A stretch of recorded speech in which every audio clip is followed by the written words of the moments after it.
বিপদ আসলে আল্লাহ তাআলার কাছে প্রার্থনা করতে হয়। বিপদ কিন্তু আমাদের নিজেদের গুনার কারণে আসে। গুনাহ করলে যে ক্ষতি হয়, সেই গুনাহের দরুন যে ক্ষতি হয়, এটা আমাদের বুঝতে হবে। গুনাহ করলে এক নম্বর ক্ষতি হয়, ঈমান দুর্বল হইয়া যায়। দ্বিতীয় নাম্বার ক্ষতি হয়, ঈমান দুর্বল হইয়া যায়। তৃতীয় নম্বরে রিজিক কইমা যায়। তৃতীয় নম্বরে বিপদ আসা যায়। গুনাহ করবেন তো আপনার আমার উপরে বিপদ চাইপা আসবে। অনেকের কাছে দেখেন লক্ষ কোটি টাকা রয়েছে, কিন্তু দুনিয়ার ভিতরে খাওয়ার জন্য খাওয়ার মতো তার শক্তি থাকে না। আল্লাহ তাআলা এমন রোগ ব্যাধি বিপদ আপদ দিয়ে রাখছে, ডায়াবেটিসের কারণে তার সকালবেলা 3-4 কিলো করে হাঁটা লাগে। দেখেন না রাস্তা দিয়ে সকালবেলা বাইর হইলেই 10 জন 15 জন কইরা এই যে দৌড় মারতেছে, কিন্তু নামাজের কথা আল্লাহর কথার দিকে ডাকলে আসতে চায় না। কিন্তু ডাক্তার যদি পরামর্শ দিয়ে যায় যে যাও যাও, আজকে থেকে আর বিছনায় সকালবেলা শোয়া নাই, তোমার যদি তুমি দৌড়াও তাহলে তোমার জিন্দেগিতে তুমি আস্তে আস্তে ধ্বংস হইয়া যাবা। কারণ গুনাহ করে নামাজ পড়ে না, অন্যের সম্পদ যদি ভক্ষণ করা হয়, যত গুনার দরুন নিজের ভিতরে যেই গুনাহগুলো হলো, এই গুনার দরুন কিন্তু আপনার আমার নিজের ভিতরে বিপদ চইলা আসে। বিপদ চইলা আসে, গুনার দরুন বিপদ আসে।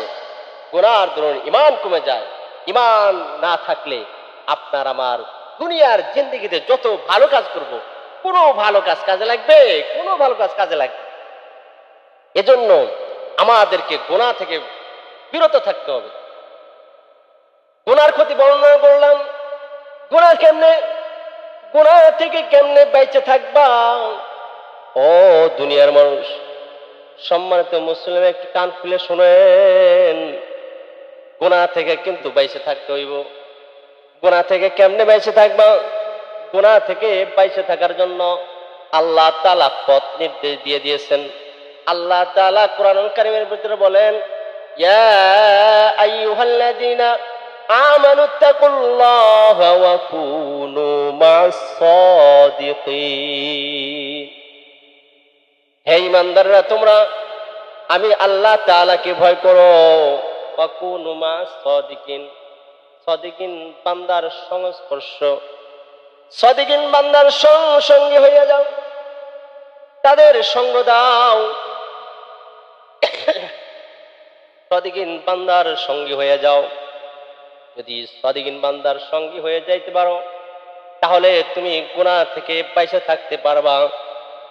কারণ একজন ভালো মানুষ যদি ভালো কাজ করে গুনাহ করতে চায় না, 10 জন খারাপ বন্ধুর সঙ্গে যদি একটি খারাপ কাজের উদ্দেশ্য রওনা দেয়, কোনো জায়গায় দেখবেন যুবক পোলাপানগুলো, একজন যদি ভালো কাজ করে, নামাজ 5 ওয়াক্ত নামাজ পড়ে, আর 9 জন যদি খারাপ কাজ করে, নামাজ কালাম পড়ে না, শুধু দুনিয়ার কাজ নিয়ে ব্যস্ত, তাদের সঙ্গে চলতে চলতে দেখবেন সেও একদিন বেনামাজি হয়ে যাবে। কারণ কোনো কাজের উদ্দেশ্য যদি রওনা দেয়, গন্তব্যস্থলে পৌঁছতে পৌঁছতে কোনো নামাজের টাইম হয়ে যায়, রাস্তার ভিতরে কিন্তু একজন নামাজি ব্যক্তির জন্য আর তার 9 জন বন্ধু কিন্তু দেরি করবে না। তারা বলবে, বাদ দে এখন নামাজ পড়া, গন্তব্যস্থলে পৌঁছা, সেইখানে মসজিদে গিয়ে নামাজ পড়বে। এই একদিন 2 দিন এইরকম করতে করতে করতে খারাপ সংস্পর্শে থাকার কারণে আস্তে আস্তে তার অন্তরের ভিতরে মরিচা পড়ে যাবে। আর এই মরিচার দরুন তার অন্তরের ভিতরে গুনার প্রলেপ লাগার কারণে আস্তে আস্তে ভালো কাজ থেকে দূরে সইরা ওই ব্যক্তিটাও কিন্তু খারাপ কাজে লিপ্ত হইয়া যাবে। আর যদি কোনো খারাপ বান্দা কোনো ভালো বান্দার সংস্পর্শে থাকে, তবে ওই বান্দা একদিন 2 দিন 3 দিন ভালো কাজ করার দরুন, ভালো বান্দার কাছে থাকার দরুন আস্তে আস্তে একদিন 2 দিন করতে করতে করতে করতে ওই বান্দা তখন কিন্তু ভালো বান্দার গুণগুলো তার ভিতরে এসে যাবে। ভালো বান্দার গুণগুলো যদি তার ভিতরে আইসা যায়, ও বান্দারা শোনো, ওই বান্দা কিন্তু একদিন আল্লাহর ওলি হইয়া যায়। দেখো না কত ভালো ভালো দরবার চরমনাই যাইয়া কত গাঁজাখোর টুপিওয়ালা হইয়া গেছে, কত নেশাখোর টুপিওয়ালা হইয়া গেছে, কত খারাপ মানুষ ভালো হইয়া গেছে। ওই যে দেখো খালেদ সাইফুল্লাহ আইয়ুবী শাইখ মোর্শেদ, তার দরবারে গিয়া কত খারাপ মানুষগুলো ভালো হইয়া যায়। দেখো না দেওয়ানা পীর সাহেবের কাছে যায় কত মানুষ ভালো হইয়া যায়। দেখো না মধুবীর পীর সাহেবের কাছে যাইয়া কত মানুষ ভালো হইয়া যায়। খারাপ মানুষগুলো নেশা করে টুপি মাথায় দিতে চায় না, দাঁড়িয়ে রাখতে চায় না, কিন্তু আল্লাহর ওলিদের সংস্পর্শে যাওয়ার কারণে, ভালো মানুষগুলোর কাছে যাওয়ার কারণে আজকে মানুষগুলো পরিবর্তন হইয়া যায়। কারণ আল্লাহ তাআলার বাণী কখনো মিথ্যা হইতে পারে না। আল্লাহ তাআলা বলেছেন, ইয়া আইয়ুহাল্লাযীনা আমানুত্তাকুল্লাহ ওয়া কুনু মা'আস সাদিকিন। কারণ আল্লাহ তাআলাই তো নিজে জানায়া দিয়েছে, যেই বান্দা আমি আল্লাহ তাআলার ভয় করবে আর ভালো মানুষের সাথে চলাফেরা করবে, ওই মানুষগুলো অটোমেটিকলি আল্লাহ ওয়ালা হয়ে যাবে। 2 নম্বর, গুনাহ থেকে ফারেক থাকার জন্য 2 নম্বর কাজ করতে হবে, আল্লাহ তাআলার ভালো কাজের সঙ্গে সঙ্গে আল্লাহ তাআলার কাছে প্রার্থনা করতে হবে যে আল্লাহ, দুনিয়ার জিন্দগিতে তো কম খারাপ করলাম না, খারাপ কাজ তো অনেক কইরা ফেলছি, আর জীবনে খারাপ কাজ করব না। জীবনের জিন্দগিতে যত খারাপ কাজ কইরা ফেলছি, আর জীবনে খারাপ কাজ করব না।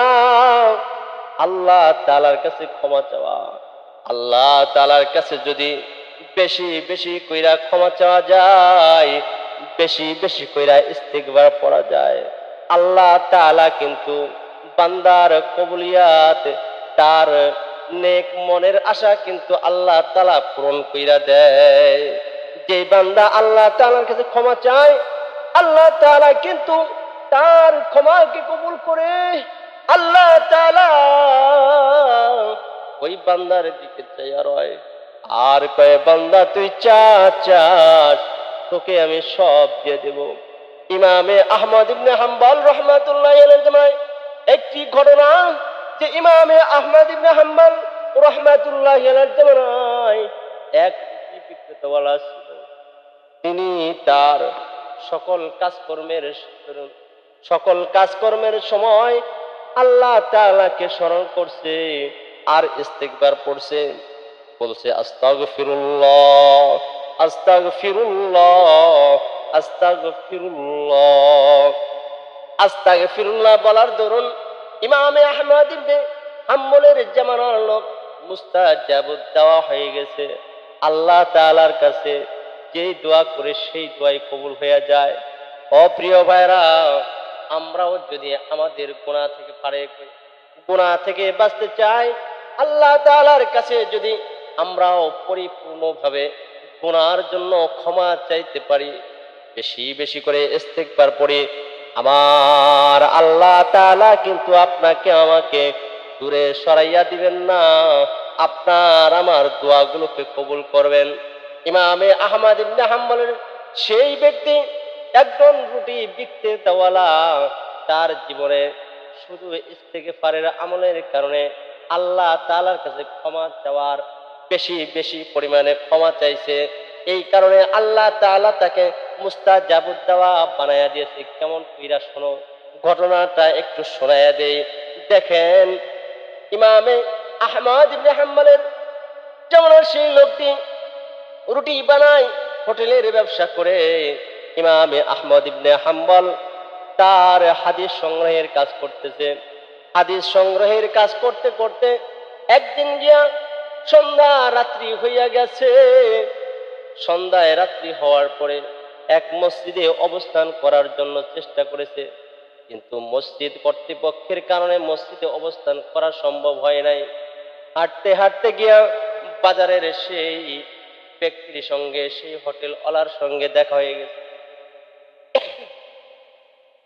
দেখতেছেন সেই ব্যক্তি রুটি বানায়, গিয়া বলছে, ও যুবক, আমি পথিক মুসাফির, তোমার কাছে একটি আবদার জানাই যে আমি আজকে সারা রাত তোমার এই চুলার পাশে হাত সেকবো আর রাত্রিটা কাটাই দিব, আমাকে কি এখানে থাকতে দিবানি?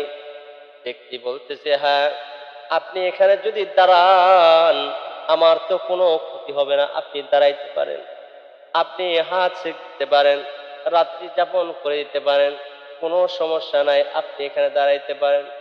ইমামে আহমদ ইবনে হাম্বল রহমাতুল্লাহি আলাইহি দেখেন সেই রুটি বিক্রেতাওয়ালা প্রত্যেকবার যখন একটি করে গোলার উপরে দেয়, কড়াইয়ের ভিতরে দেয়, আর আস্তে আস্তে যেন বিড়বিড় কইরা কি বলে, ইমামে ইবনে আহমদ ইবনে হাম্বল তিনি বলেন, ও রুটি বিক্রেতাওয়ালা ভাই, আমি যতক্ষণ থেকে এখানে আসি আমি আপনাকে খেয়াল করি, আপনি যেন মনে মনে কি যেন বলেন, একবার করে রুটির খামি চুলার উপরে দেন আর যেন কি বলেন, আমি একটু জানতে চাই আপনি কি বলেন।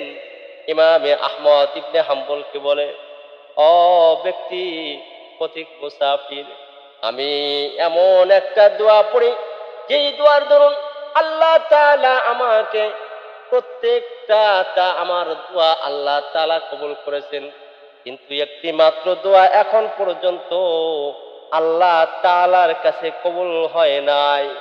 যে দোয়াটা আল্লাহ তাআলার কাছে আমি অসংখ্য দিন ধরে করতেছি, কিন্তু আমার সেই দোয়াটা এখনো আল্লাহ তাআলার কাছে কবুল হয় নাই। আমি যখন প্রত্যেকটা খামির ওই কড়াইয়ের ভিতরে দেই, দেওয়ার সময় পড়ি আস্তাগফিরুল্লাহ, আস্তাগফিরুল্লাহ, আস্তাগফিরুল্লাহ, প্রত্যেকবার আস্তাগফিরুল্লাহ বলি। ইমামে আহমদ ইবনে হাম্বল তার এবার কৌতূহল জাগছে, হায় হায় হায় হায়, আস্তাগফিরুল্লাহর দরুন তো মুস্তাজাবুদ দাওয়া হয়ে যায়, মুস্তাজাবুদ দাওয়া হওয়া যায়, তুমি এই আমলের দরুন তুমি তো আল্লাহর কাছে প্রিয় হয়ে গেছো, কি এমন দোয়া করছো যে দোয়ার দরুন তোমার দোয়াটা আল্লাহর কাছে এখন পর্যন্ত পূরণ হয় নাই? রুটি বিক্রেতাওয়ালা বলে, ও পথিক মুসাফির, আপনাকে বইলা কি করব, আল্লাহ তাআলার কাছে দোয়া করছি, আল্লাহ তাআলা দোয়া কবুল করবেন। এবার ইমামে আহমদ ইবনে হাম্বলকে বলতেছে, শোনো, আমি শুনেছি এই জামানার ভিতরে বড় একজন আল্লাহর ওলি আছে, যার নাম নাকি ইমামে আহমদ ইবনে হাম্বল। আমার মনের বড় আশা, আমি জামানার ইমামকে একটু দেখবো, তাকে একটু জড়ায়া ধরবো, কিন্তু আল্লাহ তাআলার কাছে দোয়া করছি, আল্লাহ তাআলা এখন পর্যন্ত আমার সেই দোয়াটা কবুল করে নাই। এবারে ইমামে আহমদ ইবনে হাম্বল রহমাতুল্লাহি আলাইহি যুবককে বলে, জড়ায়া ধইরা কান্না কান্না কইরা বলে, আয় যুবক রে, কি এমন আমল করছো যেই আমলের দরুন তোমার ইমামে আহমদকে খুঁজতে হবে না। ইমামে আহমদ ইবনে হাম্বল আজ তোমার দরবারে হাজির হয়ে গেছে, আমি ইমামে আহমদ ইবনে হাম্বল তোমার দরবারে হাজির হইয়াছি।